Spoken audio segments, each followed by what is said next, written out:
grade school, I didn't have any dreams. The only goal my father had for me was to keep me alive, not dead till I reached the age of reason. He didn't know if that was 20, 30, 40, or ever. And I didn't really establish goals other than staying alive, because I got in a lot of trouble. When I was in the grammar school, I tried to kill my teacher, amongst other things.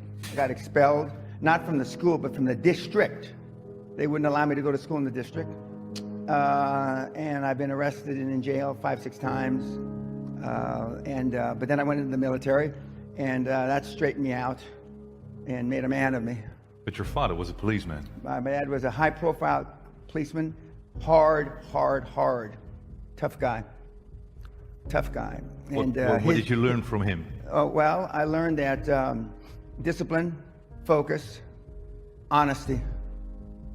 The basic rules. Yep. So there were no dreams when you were young.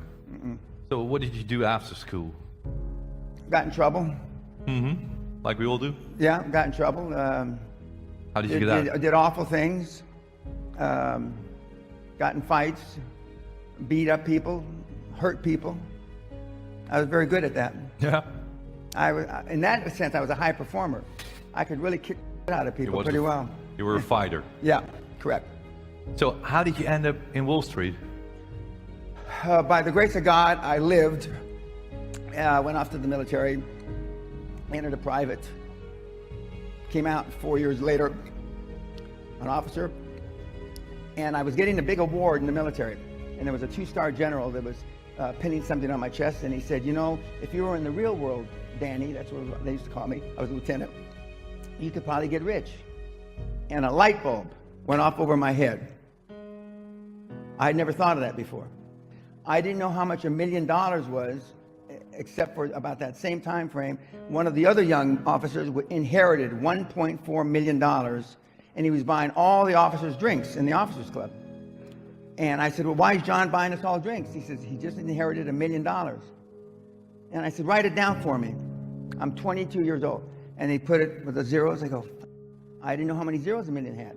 And then the general said that if you went out in the real world, Dan, you could probably make a lot of money.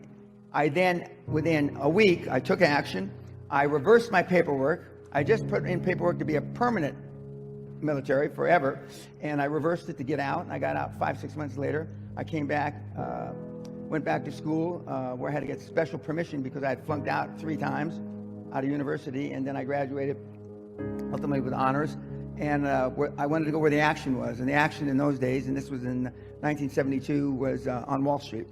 But most of you don't have, and I say generally speaking, most of you don't have faith in yourselves because you got low self-esteem, no self-confidence.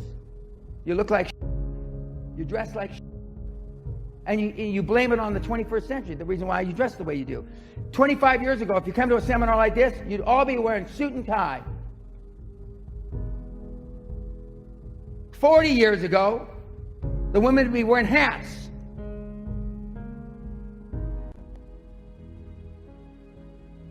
This is my uniform. I don't go to sleep like this, but I mean, this is my uniform. It has been for a long, long, long time. Dress, if you want to get money from banks, dress like the president of your country. Unless you're from Pakistan or India or something, dress like the president or the prime minister of your country. You only have one time to make a first impression, kids. You come in looking like some of you, I wouldn't give you toilet paper. Most of you, I'd be embarrassed the way you're dressed. But from a guy, I was a barrio bad boy in the barrio of East Los Angeles to the Guthrie. That's a big leap. That's a big, it doesn't, I can't imagine. Well, came close last year. I was honored by the Queen of England. I am now, as they call, a member of St. John. A member of St. John, which is just below. Thank you. And it's a derivative of the Templar, the people that supposedly took Christ's body, and you know, the Knights of the Templar. That's what it's a derivative of. But for a kid in East LA who almost killed his teacher. Now, was I thinking about killing the teacher? No. I was up on the second floor with an aquarium, and I looked down at the teacher, and the teacher had pissed me off. And back in those days, I wasn't the kind of guy you'd want to piss off. So I dropped the aquarium. It weighed 45 pounds. By the grace of God, Allah, Buddha, he moved. And it didn't hit him in the head, it hit him in the shoulder and crushed his shoulder, right clavicle. If that had killed him back in the mid-50s, I wouldn't be sitting here. The Queen wouldn't have given me anything, not even a postage stamp, and I wouldn't be living in a castle because I would have spent a majority of my adult life in prison. But he lived by some... How did your father respond? He beat me to within an inch of my life. Did you ever beat him back? I would never even think of hitting my dad.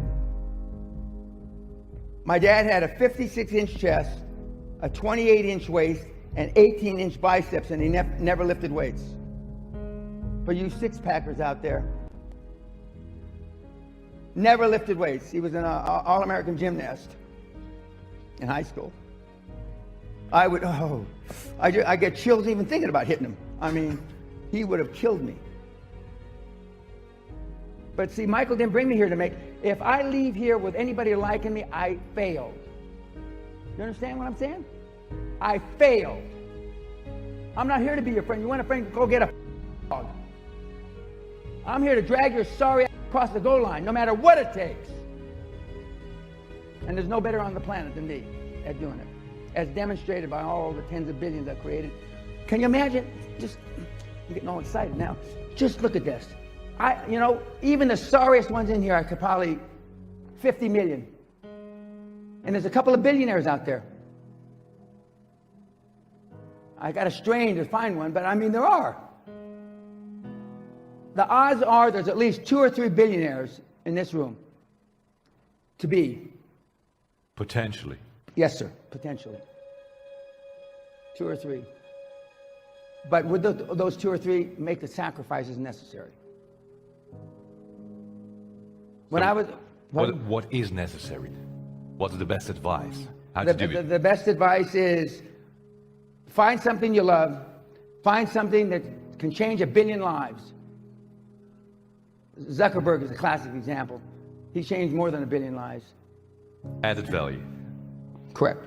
Added value, you change, you make 1 billion lives better, potentially. You may not get to 1 billion people, but potentially you can make 1 billion lives better, and the odds have just gone geometrically up for you to become a billionaire. And if not a billionaire, a whole bunch of money.